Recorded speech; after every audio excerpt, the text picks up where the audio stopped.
जहां बिजली तो बन सकती थी, लेकिन उसे दूर तक सेफली भेजा नहीं जा सकता था। 19वीं सदी की शुरुआत में यही सबसे बड़ी समस्या थी।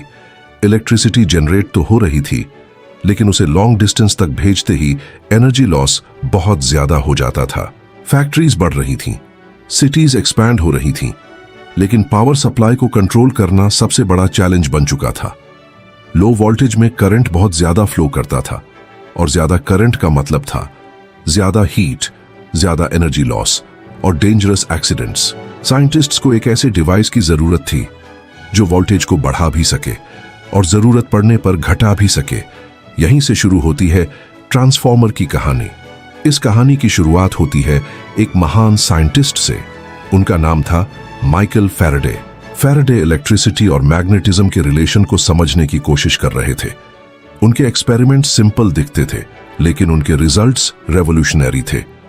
उन्होंने कॉइल्स और मैग्नेटिक फील्ड्स के साथ एक्सपेरिमेंट करना शुरू किया। उन्होंने नोटिस किया कि अगर एक कॉइल में चेंजिंग करंट फ्लो हो, तो पास वाली दूसरी कॉइल में भी करंट इंड्यूस हो सकता है। यह डिस्कवरी बाद में ट्रांसफॉर्मर की फाउंडेशन बनी। अब टाइमलाइन को समझते हैं। साल 1831 माइकल फैराडे ने इलेक्ट्रोमैग्नेटिक इंडक्शन डिस्कवर किया। यही ट्रांसफॉर्मर की बर्थ मोमेंट थी। साल 1880 के आसपास scientists practical power systems develop करने लगे। साल 1885 हंगरी के 3 इंजीनियर्स ने मॉडर्न ट्रांसफॉर्मर डिजाइन डेवलप किया। यह डिजाइन एफिशिएंट था और डिस्ट्रीब्यूशन के लिए परफेक्ट था। ट्रांसफॉर्मर की थ्योरेटिकल फाउंडेशन बनी थी यूनाइटेड किंगडम में, लेकिन प्रैक्टिकल ट्रांसफॉर्मर डिजाइन डेवलप हुआ हंगरी में, और बाद में इसका लार्ज स्केल यूज शुरू हुआ यूनाइटेड स्टेट्स और जर्मनी में। अब इंप्रूवमेंट फेज शुरू हुआ। इस फेज में एक और फेमस इन्वेंटर जुड़े। उनका नाम था निकोला टेस्ला। टेस्ला ने एसी पावर सिस्टम्स को इंप्रूव किया।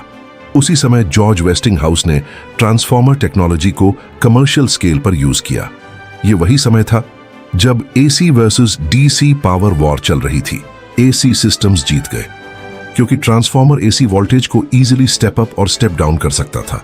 अब वर्किंग को सिंपल विजुअलाइजेशन से समझते हैं। इमेजिन करो 2 कॉइल्स हैं, एक प्राइमरी कॉइल और एक सेकेंडरी कॉइल। प्राइमरी कॉइल में AC current magnetic field create करता है।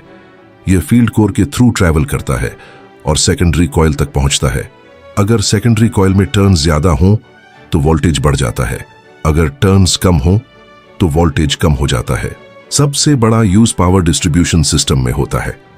पावर प्लांट्स में इलेक्ट्रिसिटी हाई वोल्टेज पर स्टेप अप की जाती है ताकि लॉन्ग डिस्टेंस ट्रांसमिशन में एनर्जी लॉस कम हो। ट्रांसमिशन लाइंस इलेक्ट्रिसिटी को हंड्रेड्स ऑफ किलोमीटर्स तक कैरी करती है। फिर सिटीज के पास स्टेप डाउन ट्रांसफॉर्मर्स वोल्टेज को कम करते हैं ताकि घरों में सेफ इलेक्ट्रिसिटी पहुंच सके। अब डेली लाइफ हिडन यूजेस देखो। आपके मोबाइल चार्जर के अंदर स्मॉल ट्रांसफॉर्मर होता है जो वोल्टेज को कन्वर्ट करता है। LED TVs, laptops, doorbells, even microwave ovens में हाई वोल्टेज ट्रांसफॉर्मर लगा होता है। इलेक्ट्रिक व्हीकल्स में ट्रांसफॉर्मर्स बैटरी वोल्टेज मैनेज करते हैं और चार्जिंग स्टेशंस में हाई पावर ट्रांसफॉर्मर्स यूज होते हैं। मेडिकल मशीन्स जैसे एमआरआई स्कैनर्स और स्पेस टेक्नोलॉजी में सैटेलाइट्स के पावर सिस्टम्स में ट्रांसफॉर्मर्स क्रिटिकल रोल निभाते हैं।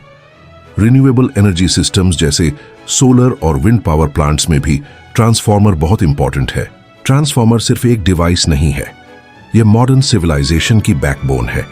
इसके बिना लॉन्ग डिस्टेंस ट्रांसमिशन इम्पॉसिबल होता। यह इन्वेंशन साइलेंटली काम करता है, लेकिन पूरी दुनिया को पावर देने की जिम्मेदारी उठाता है। देखो दुनिया, इसके राज को जानो, हर एक इन्वेंशन की स्टोरी पहचानो। कैसे चलती है मशीन, क्या है मोशन का फंडा, क्लियर होगा अब हर concept. No more tension, no फिकर, come on physics to boy. Knowledge की दुनिया में अ न्यू डिस्कवरी।